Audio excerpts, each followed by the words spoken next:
Hello! நீங்களும் செப்பு குடம் யூஸ் பண்றீங்களா? அத எப்படி எப்பயுமே பளிச்சுன்னு மெயின்டெயின் பண்றதுன்றத சொல்றேன் வாங்க. இதுதான் எங்க வீட்டோட செப்பு குடம். நான் வாரத்துக்கு 1 நாள் தான் அத தேய்ப்பேன். ஸோ அது 1 வீக்குக்கு நல்லாவே பளிச்சுன்னு இருக்கும். அத எப்படி ஈஸியா கையே வலிக்காம நம்ம எப்படி அத பளிச்சுன்னு தேய்ச்சு மெயின்டெயின் பண்றதுன்றத நம்ம இப்ப பார்க்க போறோம். நான் என்ன பண்ணுவேன் அப்டின்னா, கொஞ்சம் புளிய ஊற வச்சுருவேன். அந்த பாத்திரத்திலேயே கொஞ்சம் புளிய போட்டு தண்ணி ஊத்தி, கொஞ்சம் ஊறட்டும்னு ஊற வச்சுருவேன். அதுக்கப்புறம் அதுல நம்ம சமையலுக்கு யூஸ் பண்ற தூள் உப்பு போட்டு அத அழகா வந்து பாத்தீங்கன்னா, கொஞ்ச நேரம் அப்படியே விட்டீங்க அப்படின்னா, அத வச்சு அப்படியே அத கலக்குனீங்கனாலே பாத்தீங்கன்னா, அது அப்படியே அழகா அது அந்த எங்கெல்லாம் அது படுதோ, அந்த லிக்விட் படுதோ அப்படியே உங்களுக்கு பளிச்சுன்னு ஆயிடும். பாருங்க அப்படியே வந்து அந்த தண்ணி அப்படியே அந்த குடத்துல சுத்தி சுத்தி ஜஸ்ட் அப்படி ஷேக் பண்ணாலே போதும். அப்படியே ஷேக் பண்ணி அந்த தண்ணி படுற இடம்லாம் அப்படியே நல்லா பளிச்சுன்னு ஆயிடும். அந்த புளியும், உப்பும் சேர்ந்து அந்த கரையெல்லாம் அப்படியே ஈஸியா எடுத்துரும். இப்படியே நம்ம கொஞ்ச நேரம் அப்படியே நம்ம அழுத்தி கைய வச்சு கஷ்டப்பட்டுலாம் தேய்க்கவே வேண்டாம். நான் இப்படிதான் பண்ணுவேன்.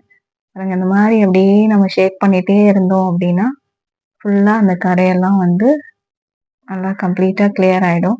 அதுக்கப்புறம் ஸ்க்ரப்பர் வச்சு லைட்டா தேய்ச்சா போதும்.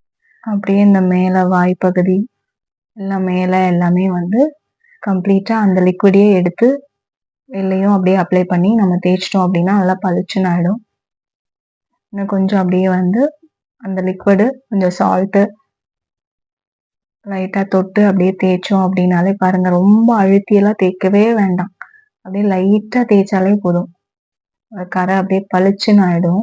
நெறைய இருக்கு. நெறைய டெக்னிக்ஸ் இருக்கு. நெறைய பேர் நெறைய வீடியோஸ் போட்டிருக்காங்க. நானுமே அது எல்லாமே ட்ரை பண்ணியிருக்கேன். வினிகர், லெமனு அது எல்லாமே நானும் ட்ரை பண்ணியிருக்கேன். ஆனா எனக்கு லாஸ்ட்டா ஒர்க் அவுட் ஆனது, எனக்கு ரொம்ப புடிச்சதுன்னு பார்த்தீங்கன்னா, இந்த புளி, உப்பு தான். ஸோ நான் இத தான் வந்து ரெகுலரா ஃபாலோ பண்ணிட்டுருக்கேன். லாஸ்ட்டா வந்து சபீனா போட்டு ஒரு வாட்டி தேய்ச்சுட்டு வாஷ் பண்ணிடுவேன்.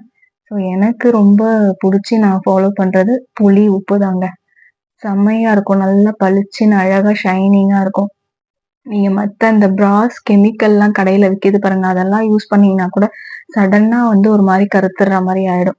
இது உங்களுக்கு சூப்பரா இருக்கும் 1 வீக்குக்கு நல்லா பளிச்சுன்னு.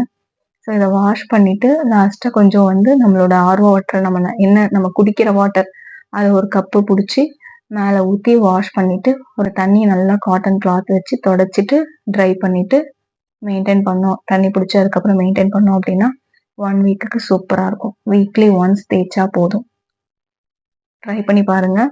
ட்ரை பண்ணிட்டு எப்படி இருந்துச்சுன்னு சொல்லிட்டு எனக்கு கமெண்ட் பண்ணுங்க. Thank you.